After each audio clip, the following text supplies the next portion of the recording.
The ఎస్పోర్ news టీవీకి స్వాగతం. ARS party రైతుల కోసం చేపట్టిన రిలే నిరసన దీక్ష 365 రోజు పూర్తి చేసుకున్న సందర్భంగా రైతుల పక్షాన పోరాడుతున్న జేకేఆర్ మీడియా సమావేశంలో మాట్లాడుతూ, సెకండ్ పోలింగ్ ల్యాండ్ తీసుకున్న రాజధాని భూమి రైతుకు న్యాయం జరగట్లేదని, బినామీ కంపెనీలను పెట్టుకోవటం తప్ప అభివృద్ధి జరగడం లేదని, కూటమి ప్రభుత్వం టీడీపీ దాడులు కూడా ఎక్కువే అని, అమరావతి రాజధానిలో కూటమి జెండాలు పీకేసి వైసీపీ జెండాలు పాతే టైం వచ్చిందని కూటమి ప్రభుత్వాన్ని తూర్పారబట్టారు.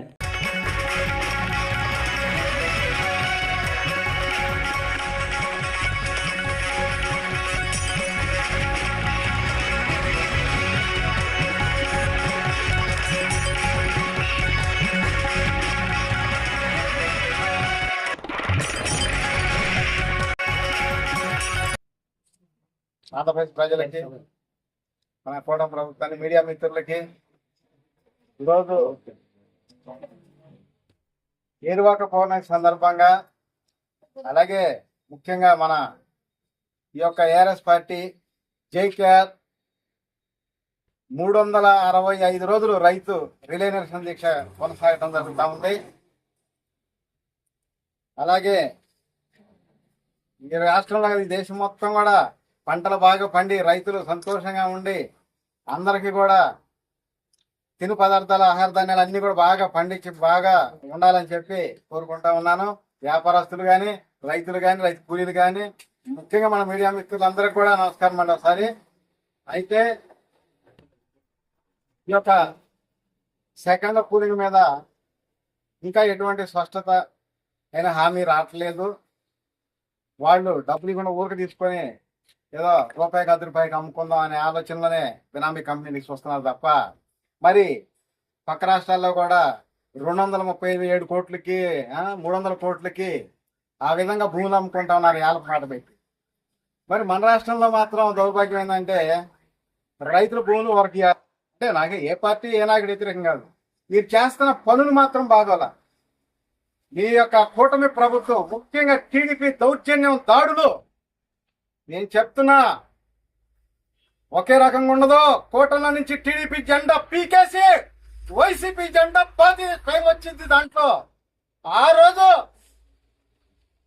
మీకు ఉంటది మామూలు కాదు. ఎందుకంటే మీరు మీకోసం పనిచేయట్లా, లక్షల కోట్లు దోసుకోవడానికి పనిచేస్తున్నారు. మీరు అందరిలాగే రాజకీయాలు చేసుకోవచ్చు కదా, ప్రత్యేకంగా మీకు దాడులు రాజకీయాలు దేనికి? దొంగ రాజకీయాలు, దోపిడీ ప్రభుత్వం అవసరం మీకు? ఏ విధంగా టార్చర్ చేస్తున్నారు జనాలు ఈ రాష్ట్రంలో నేను బాగా మొత్తం చూస్తూనే ఉండా. మళ్ళీ తిరిగి బాల్ మనం ఎంత స్పీడ్ తో కొడితే రెట్టింపు స్పీడ్ తో మళ్ళీ అదే స్పీడ్ తో మీకు తగ్గిద్ది. అర్థం చేసుకోండి. ఎందుకు చెబుతున్నానంటే ఏదో రాజధాని అమరావతి ఇది కులం పార్టీ కాదు, లేకపోతే ఒక కులం రాజధాని కాదు. ఆంధ్రప్రదేశ్ రాజధాని అంటే 5 కోట్ల మంది ప్రజల రాజధాని, ప్రజా రాజధాని. అన్ని రాష్ట్రాల్లో అన్ని పార్టీలు కలిసి పని చేసుకుంటున్నాయి. ఈ దౌర్భాగ్యం ఈ రాష్ట్రంలో ఏం గత్తర వచ్చిందని అన్ని పార్టీలు కలుపుకొని పని చేసుకోవచ్చుగా. నేను నా పార్టీ నా కులం కాదు కావాల్సింది.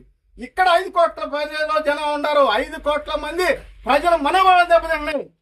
మాట్లాడితే మా పార్టీ, మా రాజధాని, మా అమరావతి ఏం మాది కదా, అందరిది కదా. ఏమో మీరు 5 ఏళ్ళు దీక్ష చేశారు, ఏం సాధించారు చెప్పండి. నేను ఒక్క సంవత్సరంలో జగన్ గారిని విశాఖ నుంచి విజయవాడ తీసుకొచ్చా, కర్నూలు నుంచి గుంటూరు తీసుకొచ్చా, మావిగన్ పేరుతో. ఆల్రెడీ మచిలీపట్నం అంటే అవుటర్ రింగ్ రోడ్ అర్థమైంది, డెవలప్ అయింది. అక్కడ మామూలుగా ఇది ఉంది కాబట్టి బోర్ట్ ఏరియా, ఓకేనా. అయితే మీరు 5 ఏళ్ళ ఏం సాధిలేకపోయారు. నేను ఒక్కడిని సాధించా. మీరు 5 సంవత్సరాలు ఏం చేశారు? ఎన్ఆర్ఐ దగ్గర ఫండ్స్ తీసుకొచ్చుకొని సగం జేబులో వేసుకొని సగం ఏమో ఖర్చు పెట్టి చేశారు. మీ పార్టీ కోసం చేసుకున్నారు. మీరు రైతుల కోసం చేశారా? రైతుల కోసం చేస్తే ఆనాడు అఖిలపక్ష సమావేశం ఏర్పాటు చేసి జగన్ నొప్పియాలి చేశారా? మీరు అది రాజకీయం తెలుసా మీకు? 40 ఏళ్ళు 50 ఏళ్ళు అనుకున్నారు. మీకు తెలుసా? అపోజిషన్ నాయకుడిని పిలిచి మాట్లాడుకునే అవకాశాలు లేవా మీకు? మోడీ గారు వినలేదంటాడు. మరి మోడీ గారు ఇప్పుడు ఎట్లున్నాడు చెప్పండి. అంటే మీరు రాజకీయ స్వార్థాల కోసం అయితే మోడీ, పవన్ కళ్యాణ్ అందరూ అంటారు. అదే కానీ మామూలుగా ప్రజల కోసం, రైతుల కోసం అయితే ఈరోజు అన్ని గుర్తు పెట్టుకొని చూస్తున్నా. ఎప్పుడు ఏం చేయాలో చేస్తా. ఒక గ్రామ రాజకీయం అంతా, ఒక రాష్ట్ర రాజకీయం కూడా అంతే. ఒక జాతీయ రాజకీయం కూడా అంతే, పెద్ద సమస్య ఏం కాదు. నేను 1 ఎకరం చేసినా అదే కష్టం, 100 ఎకరాలు చేసినా అదే కష్టం. కాకపోతే ఎకరం చేస్తే నేను పని చేసేవాడిని, 100 ఎకరాలు చేస్తే 100 మంది పని చేయించేవాడిని. రాజకీయం కూడా అంతే, నాకే పెద్ద సమస్య కాదు ఇవన్నీ. ఎక్కడికి వెళ్ళాలి, ఏం చేయాలో తెలుసు, చేస్తా, వెళ్తా, నిరూపిస్తా. ఇది ఈ రాష్ట్రంలో పేదోడు సీఎం అవ్వగల, ఎస్సీబీసీలు సీఎం చేసి తీరుతా ఈ రాష్ట్రంలో. చూసుకొని కావాలంటే అయితే తీరుద్ది. సెంటు పూలేనప్పుడే 100 ఎకరాలు చేయాలని ఆలోచించేవాడిని, చేశా. అలాగే ఇవాళ ఒక సర్పంచ్ సీటు లేకపోయినంత మాత్రం భయపడుతుని అవుతామన్నారా? ఇదే రకంగా మన ఆంధ్రప్రదేశ్ లో ముఖ్యమంత్రి కాదు, జాతీయ స్థాయి రాజకీయాలు కూడా చేస్తానని చెప్తున్నా. ఎందుకంటే మీరు చేసే దాడులు, దౌర్జన్యాలు నా ఇంటికి ముక్కతో సమానం.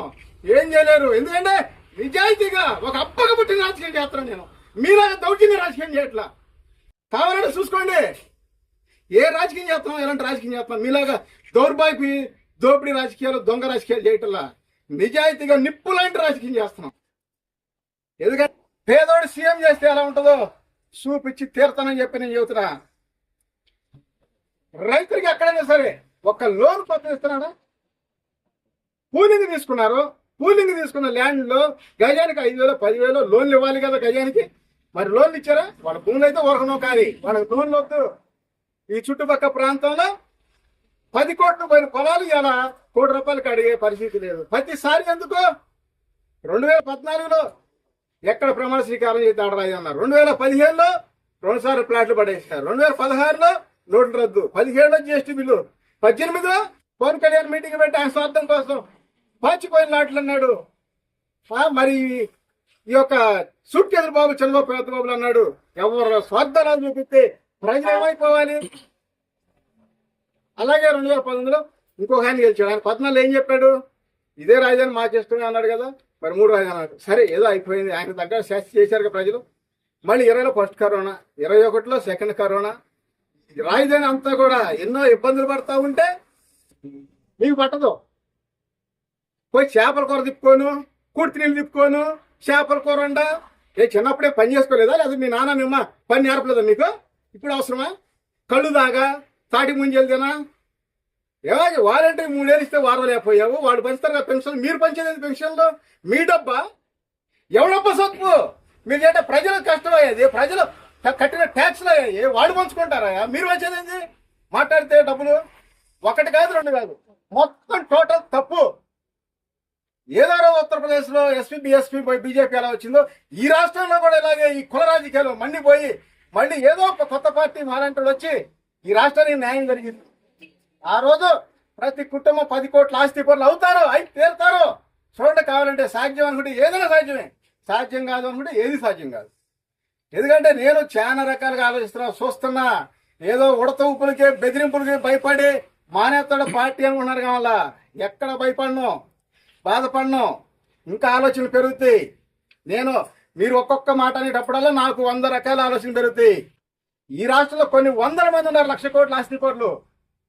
బీజేపీ లాంటి పార్టీ ఆహ్వానిస్తే అలాంటి 1,00,000 కోట్ల వాళ్ళందరూ వచ్చి ఒక్కొక్క నియోజకవర్గంలో ఒక్కొక్కరు పోటీ చేసి తగిన ఖర్చు పెట్టి ఈ రాష్ట్రంలో సింగిల్ గా బీజేపీ అధికారంలో తీసుకొచ్చే అవకాశం కూడా ఉంది. నేను చెప్తున్నా గర్వంగా, ఇది పెద్ద సమస్య కాదు ఈ రాష్ట్రంలో. ఎందుకంటే ఈ కుల రాజకీయాలు పోవాలంటే ఈ రాష్ట్రంలో, ఈ దౌర్జన్యం దోపిడీ ప్రభుత్వాలు పోవాలంటే సింగిల్ గా బీజేపీ రావాలి ఈ రాష్ట్రానికి. అప్పుడే ఈ రాష్ట్రం డెవలప్ అయింది. నేను మునుపు కూడా చెప్పా, రాజధానిలో ఫ్లైఓవర్ వేసిన దాకా డెవలప్ కాలా. వాస్తు ప్రకారంగా ఆ ఫ్లైఓవర్ కట్టారు, ఆమోదం మొదలుపడింది. అలాగే మోడీ గారు గోల్డెన్ బ్రిడ్జ్ అని చెప్పి పేరు పెట్టాలని కూడా నేను ఆ రోజు చెప్పాను. ఎందుకంటే ఈ రాష్ట్రానికి మోడీ గారి నాయకత్వం ఎంతైనా అవసరం. అంటే నేను ఏఆర్ఎస్ పార్టీ కూడా ఆయన గురించి ఎందుకు చెప్తాను మీరు అనుకోవచ్చు. కాకపోతే కొన్ని పరిస్థితుల్లో మనకు ఓపిక లేనప్పుడు ఓపిక ఉండండి, సపోర్ట్ తీసుకోవాలి. అలాంటి పరిస్థితుల్లోనే అనుకున్న సాధించగలుగుతాం. ఈ రాష్ట్రంలో ప్రతి కుటుంబం 10 కోట్ల ఆస్తి పనులు కావాలి. మన ఆలోచన అంతా కూడా ప్రజలకి మంచి జరిగే ఆలోచనలన్నీ కూడా ఉపయోగించాలంటే ఒక బలమైన శక్తి కావాలి. అలాంటప్పుడు మనం బలమైన శక్తికి తోడు ఉండి గెలిపించుకొని మోడీ గారు సింగిల్ గా ఈ రాష్ట్రంలో మళ్ళీ బీజేపీ అధికారులు తీసుకొచ్చే దిశగా ఉండాలని చెప్పి నేను కోరుకుంటా ఉన్నా. ఎందుకంటే ఈ దోపిడీ ప్రభుత్వాలు పోవాలి. కూటమిని అడ్డం పెట్టుకొని కూటమి ముసుగులో టీడీపీ దాడు నశించాలి అని చెప్పి నేను మరొకసారి బహిరంగంగా మీకు చెప్తా ఉన్నా గర్వంగా. ఎప్పుడు కూడా మంచి చేస్తే మంచి జరిగిద్ది, చెడు చేస్తే చెడు జరిగిద్ది. అంతే తప్ప దౌర్జన్యాలు చేసి ఏదో సాధించుకుందాం, ఏదో తినమని పోయినట్టు లక్షల కోట్లు దోసుకుంటున్నాము, ఇంకెవరిని రానికుండా మనమే పాగా వేసుకుందాం. ఎవరైనా కాగిత కూర్చో బిస్కెట్లు కాసిపడే వాళ్ళు ఉంటే వచ్చి మద్దతు ఇస్తారు. మనం గెలిచి మనమే దాడులు చేసి దౌర్జన్యం చేసి లాగేసుకొని పోగేసుకొని అనిపిద్దాం అనుకున్నారు కావాలా, అది సాధ్యపడదు. ఖచ్చితంగా మీరు ఏదైతే ఊహించుకున్నారో అవి మొత్తం మళ్ళీ రివర్స్ అయిపోతాయి. సింగిల్ సీటు కూడా రాకుండా జరిగే పరిస్థితి వచ్చింది. అందుకని మీరు జాబ్ చేసుకోమని చెప్పి నేను చెప్తా ఉన్నా. ఆ పరిస్థితి తెచ్చుకోవద్దు మళ్ళీ. ఓకే, నమస్కారం. ఏంటో ఉంటే డౌట్ అడగండి. మనం చేసే పనికి సపోర్ట్ కావాలనే కోరుకుంటాం ఎవరైనా సరే. కాకపోతే ఎదుటి వాళ్ళ కష్టాన్ని మనద ఖాతాలో వేసుకుందాం అనుకోవటం కరెక్ట్ కాదు కదా. మేమంత నిజాయితీగా కష్టపడి కష్టాన్ని కూడా సుఖంగా బాధను కూడా సంతోషంగా మలుపుకొని ఎన్నో రకాలుగా మేము చేస్తా ఉన్నాం. మద్దతు తెలిపితే రేపు అవసరమైతే ఎవరికైనా మనమే మద్దతు తెలుపు. మన దగ్గరకు వచ్చిన వాళ్ళే మనమైనా వెళ్ళి మళ్ళీ మాట్లాడతాం కదా. ఎవరైనా కావచ్చు, నేను అప్పుడే చెప్పా, ఎవరైతే మన దగ్గరకు వచ్చారో మనం వాళ్ళకి మద్దతు తెలుపుతాం. ఆ లెక్క వేరుగా ఉంటుంది. ఖచ్చితంగా పనిచేసుకోవచ్చు. ప్రజలకు న్యాయం.